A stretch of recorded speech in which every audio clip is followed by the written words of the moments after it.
அஸ்ஸலாமு அலைக்கும், welcome back to my channel. இன்றைக்கான வீடியோ ஒரு இன்ட்ரெஸ்டிங்கான vlog. அது கூட எப்போதும் போல் சில விஷயங்கள் நம்ம பேசலாம். அன்றைக்கான டே ஒரு காலையிலேருந்து நான் வீடியோ எடுக்க ஸ்டார்ட் பண்ணியிருந்தேன். மார்னிங் பிரேக்ஃபாஸ்ட்டுக்கு வந்துட்டு நம்ம சேமியா உப்புமா வந்து பண்ணிடலாம் அப்படின்னு சொல்லிட்டு முந்தின நாளே நான் வந்து பிளான் பண்ணிக்கிட்டேன்.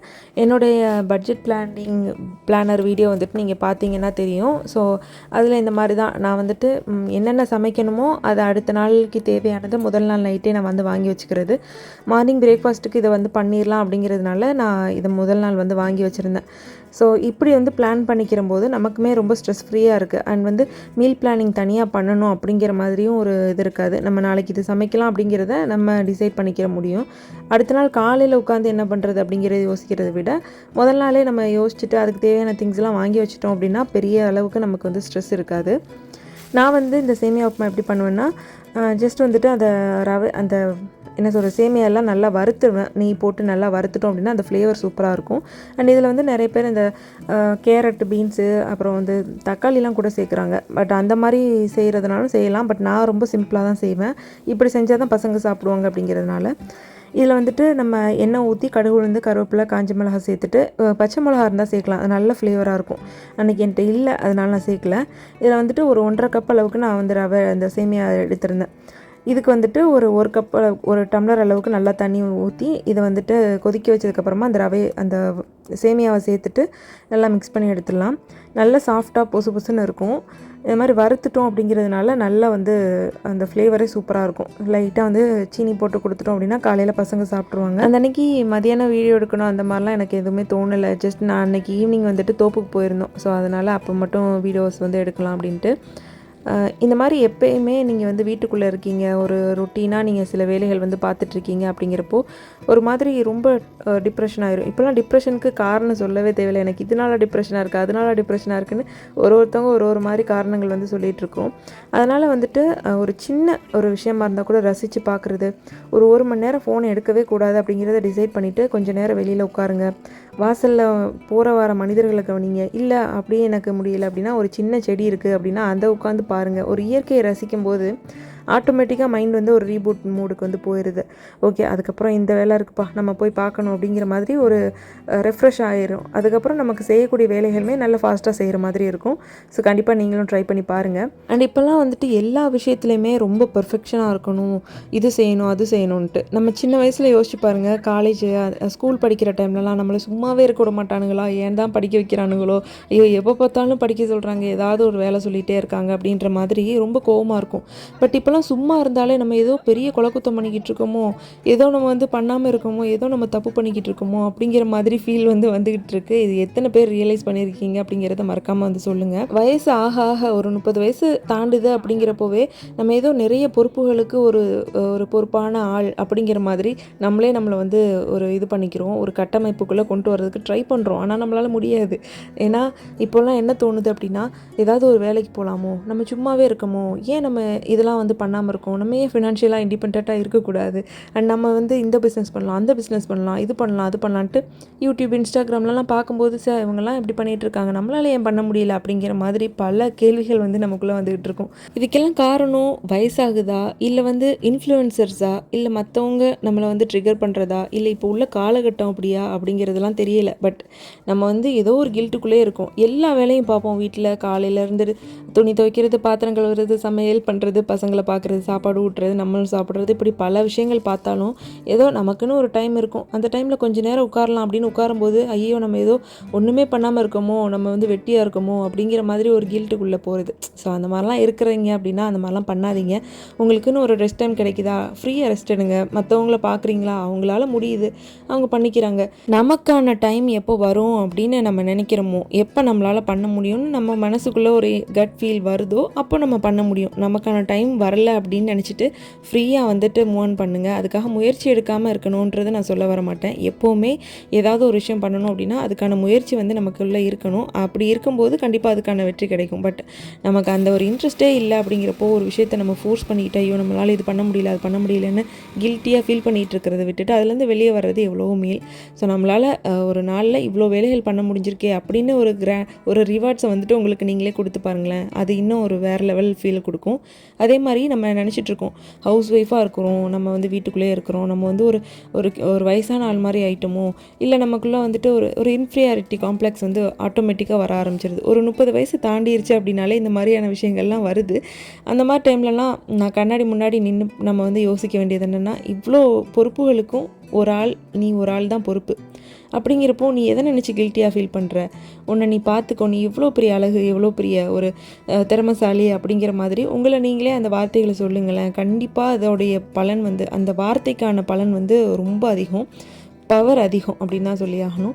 அதனால் முடிஞ்ச அளவுக்கு நம்மளை வந்து நம்மளே வந்து டிமோட்டிவேட்டிங்காக நினைக்கிறது, நம்மளால் இது முடியலையே அது முடியலையே, ஐயோ நம்ம எப்போ பார்த்தாலும் இப்படியே இருக்கோமே, நம்ம ரொம்ப பர்ஃபெக்ஷனாக இல்லையோ அப்படிங்கிற மாதிரி. ஒரு இடம் க்ளீனிங்காக இருக்கணும், கிச்சன்னா க்ளீனாக இருக்கணும், அப்புறம் வந்துட்டு நம்ம ஒரு பொருளை எடுத்தோம் அப்படின்னா எடுத்த இடத்துல வைக்கணும். இந்த மாதிரிலாம் நம்மளே வந்துட்டு நமக்குள்ளே ரெஸ்ட்ரிக்ஷன் போட்டுட்ருக்குறோம். அப்படிலாம் கிடையாது. ஒரு நாள் அதை விட்டு பாருங்களேன், அது நம்மளால் செய்ய முடிகிற நேரத்தில் நம்ம கண்டிப்பாக அதை செஞ்சே தான் தீருவோம். அதனால் வந்துட்டு ஐயோ இது பண்ண முடியல அது பண்ணலை அப்படின்ட்டு ரொம்ப போட்டு குழப்பிட்டு இருக்காமல் ஃப்ரீயாக இருக்கிறது நல்லது. நான் இப்போ அதை தான் ஃபாலோ பண்ணிகிட்ருக்கிறேன். ஏன்னா இந்த வயசில் ஆட்டோமேட்டிக்காக இந்த மாதிரி விஷயங்கள்லாம் வந்து தோணுது. நம்ம வந்து வெட்டியாக இருக்கோம், நம்ம வந்து இந்த வேலைக்கு தகுதி இல்லை, நம்ம வந்து கொஞ்சம் ரொம்ப வயசாயிருச்சோ, இந்த மாதிரியான ஃபீல்ஸ்லாம் வர ஆரம்பிக்கும். அந்த மாதிரி டைம்லலாம் ஜஸ்ட்டு அப்படியே வந்துட்டு அந்த விஷயங்களை வந்துட்டு கடந்து போகிறது நல்லது. நான் யோசிச்சு பாருங்களேன், ஒரு குறிப்பிட்ட வயசுக்கு அப்புறமா உங்கள் பசங்களுக்கு ஞாபகம் இருக்கிறது உங்களோட அன்பு, நீங்கள் எப்படி நடந்துக்கிட்டீங்க அப்படிங்கிறது மட்டும்தான். உங்கள் வீடு க்ளீனாக இருந்துச்சா, வீடை எப்படி நீட் பண்ணீங்க, நீங்கள் எப்படி பெர்ஃபெக்டாக இருந்தீங்க அப்படிங்கிறதுலாம் அவங்களுக்கு முக்கியம் இல்லை. அதனால் நம்ம ஒரு நேரத்தையும் நம்ம வீட்டுக்காக, நம்ம குடும்பத்துக்காக, நம்ம ஹெல்த்துக்காக யூஸ் பண்ணோம் அப்படின்னா நம்ம ஸ்ட்ரெஸ் ஃப்ரீயாக வாழலாம். இப்போலாம் அந்த மாதிரி தான் விஷயங்களை வந்து ஃபாலோ பண்ணிக்கிது. நம்மளால் முடிஞ்ச அளவுக்கு நம்ம பண்ணுவோம். ரொம்ப போட்டு நம்மளை வருத்திக்கணும் அப்படிங்கிற அவசியம் இல்லை. நம்மளும் மனுஷங்க தான். அதனால் வந்துட்டு எப்போ நமக்கான டைம் வருதோ நம்ம ஏதாவது ஒரு வெற்றியை நோக்கிய பயணத்தில் வந்து போகணும் அப்படிங்கிறப்போ கண்டிப்பாக அது நம்மளால் முடியும் அப்படின்னு நினச்சிட்டு அந்த நாளை வந்துட்டு அப்படியே இனிமையாக வந்து கொண்டு போகணும் அப்படின்னு நினைக்கிறேன். ஓகே, எப்படியே வந்துட்டு ஸ்நாக்ஸ் ரெசிபீஸ் வந்து பண்ணலாம் அப்படின்னு சொல்லிட்டு ஒரு ஈவினிங் டைமில் வந்து பண்ண ஆரம்பித்தேன். என்னென்னா அந்த பொட்டுக்கடலையை வச்சு ஒரு பர்ஃபி மாதிரி பண்ணுவாங்க. அது செம்ம டேஸ்ட்டாக இருக்கும், எனக்கு அது ரொம்ப பிடிக்கும். சரி அதை வந்து ட்ரை பண்ணி பார்க்கலாம் அப்படின்ட்டு ஒரு நாள் வந்து அந்த கடையில் கேட்டேன். அப்போ வந்து சொன்னாங்க இந்த மாதிரி பொட்டுக்கடலையில் சீனி ஏலக்காய்லாம் போட்டு அரைச்சிட்டு அதை ஜஸ்ட் நம்ம வந்துட்டு நெய் ஊற்றி இந்த மாதிரி பண்ணோம் அப்படின்னா வந்துடும் அப்படின்ற மாதிரி அவங்க கொஞ்சம் ரெசிபி சொன்னாங்க. சரி அதை மாதிரி பண்ணி பார்க்கலாமே அப்படின்னு சொல்லிட்டு பொட்டுக்கடலையை அரைச்சிட்டு நெய் ஊற்றிட்டு அதை அப்படியே வந்துட்டு பொட்டுக்கடலை 1 கப்பு எடுத்துக்கிட்டேன். அதுக்கப்புறம் அரை கப் அளவுக்கு சீனி, ஒரே ஒரு ஏலக்காய் இது வந்து சேர்த்துட்டு நல்லா வந்து மிக்ஸ் பண்ணிக்கிட்டே இருந்தேன். என்ன பண்ணிட்டேன் அப்படின்னா அப்படியே ஸ்டவ்வில் வச்சுட்டு நான் ஏதோ ஒன்று எடுத்து வைக்க போயிட்டேன். ஜஸ்ட் அப்படியே லைட்டாக அடி பிடிச்ச மாதிரி இருந்துச்சு. இது ஒரு ஃப்ளாப் ரெசிபி, இதை வந்து ஷேர் பண்ண வேணாம் அப்படின்னு தான் நினச்சேன். பட் அது வந்து நான் அந்த லைட்டாக கருகிச்சு பார்த்தீங்களா, அது நல்லா கிறிஸ்பியாக இருந்துக்கிட்டு செம்ம டேஸ்ட்டாக இருந்துச்சு. அண்ட் வந்து நல்லா பசங்க வந்து விரும்பி சாப்பிட்டாங்க. அதாவது அன்னைக்கு நைட்டு செஞ்சு மார்னிங்குள்ளே காலியாயிருச்சு. அந்தளவுக்கு ஒரு சூப்பரான ரெசிபி. கண்டிப்பாக வந்து ட்ரை பண்ணி பாருங்கள். சீனிக்கு பதிலாக வேறு அந்த நாட்டு சக்கரை இந்த மாதிரி விஷயங்கள்லாம் ஆட் பண்ணலாமான்னு தெரில. ஒருவேளை நான் அந்த மாதிரி ரெசிபி பண்ணுறேன் அப்படின்னா ஃப்யூச்சரில் நான் கண்டிப்பாக ஷேர் பண்ணுறேன். அன்றைக்கி நைட்டு வந்துட்டு ஏதோ ஒரு கறி குழம்பு இருந்துச்சு. ஸோ அதுக்கு வந்துட்டு காலிஃப்ளவர் வந்து ஃப்ரை பண்ணி எனக்கு இப்போவே வேணும் அப்படின்ட்டு பசங்க ரொம்ப அடம் பண்ணிகிட்டு இருந்தாங்க. சரி அவங்களுக்கு வந்து பிடிச்ச மாதிரி கொஞ்சம் செஞ்சு கொடுத்துடலாம் அப்படின்னு சொல்லிட்டு அதுக்கு தான் வந்து காலிஃப்ளவர் வாங்கி அப்போவே வந்து ஃப்ரெஷ்ஷாக வந்து பண்ணி கொடுத்துருந்தேன். நான் வந்து காலிஃப்ளவருக்கு எப்படி மேரினேட் பண்ணுவேன் அப்படின்னா சிக்கன் காலிஃப்ளவர் எதுவாக இருந்தாலும் நான் இதே மாதிரி தான் ப்ரொசீஜர் வந்து பண்ணுறது. ஒரு முட்டை வந்து சேர்த்துக்குருவேன். எந்த அளவுக்கு நம்ம குவான்டிட்டி எடுக்கிறோமோ அதுக்கு தகுந்த மாதிரி. இப்போ நிறைய எடுக்கிறேன் அப்படின்னா ஒரு 2 முட்டை சேர்த்துக்குருவேன். இதில் வந்து நவீன் சிக்கன் ஃப்ரை மசாலா இது வந்து செம்ம டேஸ்ட்டாக இருக்கும். அந்த எப்படி சொல்ல, அந்த ஃப்ளேவர் சூப்பராக இருக்கும். அதில் வந்துட்டு உப்பு, அதுக்கப்புறமா ஒரு பாதி லெமன் வந்து நான் சேர்த்துருக்குறேன். எனக்கு இந்த டைம்லலாம் வந்து பசங்க நிறைய ஹெல்ப் பண்ணிக்கிட்டே இருந்தாங்க. அதை கட் பண்ணுறதுக்கு, அந்த பர்ஃபி செய்யும்போதெல்லாம் நிறைய பக்கத்தில் நின்று ஹெல்ப் பண்ணிக்கிட்டே தான் இருந்தாங்க. ஓகே, அதுக்கப்புறம் இஞ்சி பூண்டு பேஸ்ட்டு சேர்த்துட்டு நம்ம அரிசி மாவு ஒரு கை அளவுக்கு நான் சேர்த்துருக்கேன்.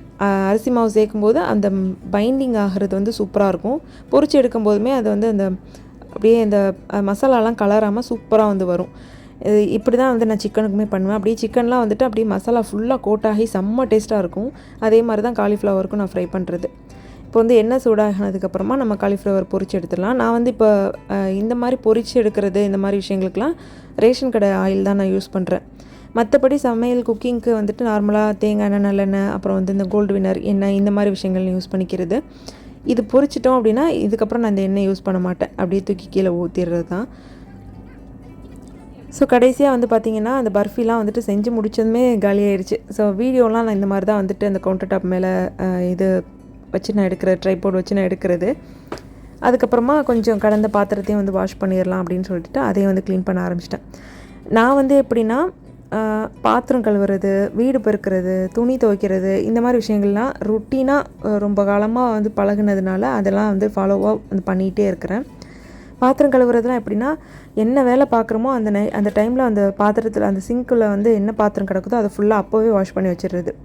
ஸோ பாத்திரத்தை போட்டுட்டு கொஞ்சம் நேரம் வந்து கழித்து கழுவலாம், இல்லை நைட்டு போட்டுட்டு காலையில் கழுவலாம். அந்த வேலைக்கே எங்கள் வீட்டில் வந்து இடம் கிடையாது. நான் இல்லைன்னா வீட்டில் மற்ற யாராவது வந்து வாஷ் பண்ணி வச்சுருவாங்க. ஸோ அதனால் எப்போவுமே நான் வந்து கிச்சனில் சமைக்கிறேன் அப்படின்னா உடனே வந்து வாஷ் பண்ணி வச்சுருவேன். இது ஒரு நல்ல ஹேபிட், நீங்களும் வந்து ட்ரை பண்ணுங்கள். அண்ட் வந்து நம்ம சிங்க்கில் வந்து ஃபுல்லாக வச்சுட்டு அப்படி போடும்போதே அது வந்து நிறைய பாக்டீரியாஸை உண்டாக்கும், நிறையா நோய் தான் அது வந்து அந்த மாதிரி பண்ணுறதுக்கு. உடனே நம்ம வாஷ் பண்ணி வைக்கிறது நல்லது. அதே மாதிரி துணி துவைக்கிறதுமே சரி, துவைச்ச உடனே கொடியில் வந்து காயப்போட்ட துணியெல்லாம் அப்போவே வந்து ஒரு பேசின் எடுத்து அதில் வந்து மடித்து அப்படியே கொண்டு வந்து தான் உள்ளே வைக்கிறது. இப்போ வந்து நான் வீடியோ எடுத்துகிட்ருக்கேன் அப்படிங்கிறதுனால பசங்க வந்துட்டு இந்த காலிஃப்ளவர் ஃப்ரை இதெல்லாம் வந்துட்டு அவங்க வந்துட்டு மிக்ஸ் பண்ணி பொரிச்சு எடுக்கிறது நிறைய ஹெல்ப் பண்ணிகிட்டு இருந்தாங்க அந்த டைமில். பர்ஃபிக்கெல்லாம் வந்துட்டு அந்த அரைச்சி கொடுக்குறது, சுகரை அரைச்சி கொடுக்குறது, இந்த மாதிரி வேலைகள்லாம் வந்து பார்த்துட்ருப்பாங்க. ஸோ இதெல்லாம் வந்துட்டு நம்ம பழக்கணும். ஸோ நம்ம வீட்டில் வந்துட்டு நம்ம தான் எல்லாத்துக்கும் ஆல்ரவுண்டர், நம்ம இல்லைன்னா அந்த வீடே இல்லை அப்படிங்கிற மாதிரிலாம் நினைக்க தேவையில்லை. சில வேலைகள் வந்து நம்ம வீட்டில் இருக்கவங்களையும் ஏவணும், அதில் பிள்ளைங்களையும் பெரும்பகுதியாக நம்ம வந்து பழக்கணும். ஆம்பளை பசங்க தானே, அவங்களாம் அந்த வேலை செய்கிறதுக்கு அப்படிலாம் வந்துட்டு எப்போவுமே யோசிக்காதீங்க. பசங்களோ பொண்ணுங்களோ அவங்க வேலை கற்றுக்கிட்டாங்கன்னு வச்சுக்கோங்களேன், ஃப்யூச்சரில் அவங்களுக்கு அது ரொம்பவே ஹெல்ப்ஃபுல்லாக இருக்கும். ஸோ அதனால் நான் பசங்களுக்கு வந்து சொல்லிக்கிட்டே இருப்பேன் ஒரு டைமே, நீங்கள் உன்னோட வேலையை நீ தான் பார்க்கணும், அடுத்தவங்க வருவாங்கன்னெலாம் எதிர்பார்க்கக்கூடாது அப்படின்றத. அதே மாதிரி பசங்களும் அல்ஹம்துலில்லாஹ் சில விஷயங்கள்லாம் வந்து ஹெல்ப் பண்ணிகிட்டு இருப்பாங்க. இப்படி தான் வந்து ஒரு நாளில் ஒரு நேரமும் வந்து போயிட்டுருக்கு. ஸோ கண்டிப்பாக இந்த வீடியோ வந்து இன்ட்ரெஸ்டிங்காக அண்ட் யூஸ்ஃபுல்லாக உங்களுக்கு இருந்திருக்கும் அப்படின்னு நினைக்கிறேன். அண்ட் வந்து இதில் சொல்லப்பட்ட விஷயங்கள்லாம் உண்மையாக நீங்களாம் அதை ஃபீல் பண்ணுறீங்களா அப்படிங்கிறதையும் மறக்காம வந்து சொல்லுங்கள். அண்டு இந்த வேலைகள்லாம் முடிச்சதுக்கப்புறமா வீடு பெருக்கிறது அப்படிங்கிறப்போ எவ்ரிடே வந்துட்டு நான் வீடு பெருக்கிடுவேன். அது எப்படின்னா அந்த ஃப்ரிட்ஜு தூறு, பீரோ தூறு, டேபிள் கடியில் இதெல்லாம் வந்துட்டு எப்போவுமே எல்லா நாளுமே நான் வந்து க்ளீன் பண்ணிகிட்டே இருப்பேன். அதனால் வீடு வந்து பார்க்கும்போதே ஒரு மாதிரி மெஸ்ஸியாக அங்கங்கே முடி சுருண்டுக்கிட்டு அந்த மாதிரிலாம் இருக்காமல் எப்போவுமே கொஞ்சம் நீட்டாகவே இருக்கும். அது மாதிரி ஒட்டடை இருக்குது அப்படின்னா கூட்டும் போதே அதெல்லாம் வந்து க்ளீன் பண்ணிகிட்டே இருப்பேன். அதனால் எனக்கு ரொம்ப டீப் க்ளீன் பண்ணுறது, என்னோடய வீடியோஸில் மேக்ஸிமம் வந்து நான் டீப் க்ளீன் பண்ணுறேன் அப்படிங்கிற மாதிரி எதுவுமே காட்ட மாட்டேன். ஏன்னா ஜஸ்ட் நான் அப்படியே ரேண்டமாக அந்த அன்னைக்கு என்னென்ன ஒர்க் பண்ணுறோமோ அதை ஒரு அரை மணி நேரம் ஒதுக்கிக்கிறேன் வீடு கூட்டுறதுக்கு. அப்படின்னா வீடு கூட்டுறது ஸ்டார்டிங்லேருந்து இங்கே முடிக்கிற வரைக்குமே என்னென்ன இருக்குது, ஒட்டரை எடுக்கா, அப்புறம் வந்து டேபிள் கடியில் என்ன இருக்குதுன்னு எல்லாத்தையும் க்ளீன் பண்ணிகிட்டே இருக்கிறனால வீடுமே எப்போவுமே பார்க்குறதுக்கு நீட்டாகவே இருக்கும். யூடியூப்பில் மற்றபடியான பிளாட்ஃபார்ம்லலாம் வந்து காட்டுறதெல்லாம் வந்துட்டு எந்தளவுக்கு உண்மை, எப்போவுமே க்ளீனாக வச்சுருப்பாங்களா, இவ்வளோ க்ளீனாக இருக்குமா அப்படின்றதுலாம் வந்துட்டு தெரியல. பட் வந்து நம்மளால் முடியும். ஸோ எப்படின்னா அப்பப்போ நம்ம க்ளீன் பண்ணிட்டோம், அப்பப்போ அதெல்லாம் வந்து அந்த வேலைகளை முடிச்சிட்டோம் அப்படின்னா நமக்கு அது ஒரு நாள் உட்காந்து இழுத்து போட்டு செய்கிற அளவுக்கு பெரிய வேலையெல்லாம் எந்த வேலையுமே இருக்காது. ஜஸ்ட்டு சிம்பிளாக எடுத்துக்கிட்டோம் அப்படின்னா எல்லா வேலையுமே ரொம்ப சிம்பிளாக முடிக்க முடியும். அதுவே நம்ம வந்து ரொம்ப கஷ்டமாக நினச்சோம் அப்படின்னா, ஐயோ இந்த வேலை இருக்குது, அந்த வேலை இருக்குது, இதை பார்க்கணும், அதை பார்க்கணுன்ட்டு நமக்கு அதுவே மைண்டுக்குள்ளே ஓடிட்டுருக்கும். அப்போ அந்த மாதிரி இருக்கும்போது நம்ம வீட்டை விட்டு வெளியே போகிறதுக்கான டைம் கூட கிடைக்காது. எனக்கு வீட்டுக்குள்ளே வேலை சரியாக போச்சுப்பா அப்படிங்கிற மாதிரிலாம் நிறைய பேர் சொல்லி நம்ம கேள்விப்படுறோம். நம்மளோட வேலைகளை வந்து எப்படி நம்ம கண்ட்ரோலில் வச்சுக்கிறது, அந்த ரொட்டீனை வந்து ஃபாலோ பண்ணிட்டோம் அப்படின்னாலே நம்ம வந்து டென்ஷன் ஃப்ரீயாக இருக்கலாம். ஸோ கண்டிப்பாக இந்த வீடியோ வந்து உங்களுக்கு இன்ட்ரெஸ்டிங்காக இருந்திருக்கும் அப்படின்னு நினைக்கிறேன். உங்களுக்கு எந்த அளவுக்கு யூஸ்ஃபுல்லாக இருந்துச்சு அப்படிங்கிறத மறக்காமல் வந்து கமெண்ட் பண்ணுங்கள். நெக்ஸ்ட் ஒரு இன்ட்ரெஸ்டிங்கான vlogல உங்கள் எல்லாரையும் வந்து மீட் பண்ணுற வரைக்கும் தேங்க்யூ ஸோ மச் ஃபார் வாட்சிங்.